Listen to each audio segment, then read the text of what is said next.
Hello guys, hari ni jom kita jawab komen dekat TikTok. Dekat Ceras ada Chan Solin, hari-hari ada kecuali hari Ahad, Ahad cuti. Ada, Melaka kita ada dekat Bukit Rambai. Kalau korang nak masuk kerja, korang boleh PM je admin Wikicarrier. Awak boleh PM admin Wikicarrier, nanti dia akan bagi contact number. Contact number tu awak akan PM number tu lah. Ejen-ejen akan tolong reply and tolong susunkan part mana yang awak nak apply kerja tu. Shah Alam ada, dekat Section 22 ada. Dekat Section 22 tu ada 2 ke 3 tempat. Kita ada tempat untuk part time. Lepas tu ada juga dekat Bukit Raja, Alam Megah pun ada, Subang pun ada.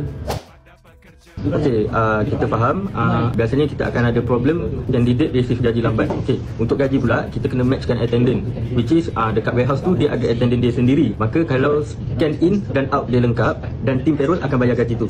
Kalau contoh scan in dia ada, scan out tak ada, dan kita terpaksa tunggu lah, sebab kita kena clarify dulu dengan supervisor. Kita kena check dulu whether betul ke dia bekerja. Lepas tu dah check CCTV apa semua dah confirm, kita akan minta SB tu untuk letak attendant tu. Bila dah ada in dan out, ejen akan refer pada payroll dan payroll akan bayar. Dia ada due date dia lah. Nak cari kerja guna Wikicareer. Nak cari kerja guna Wikicareer. Nak kerja wikicareer.com.my.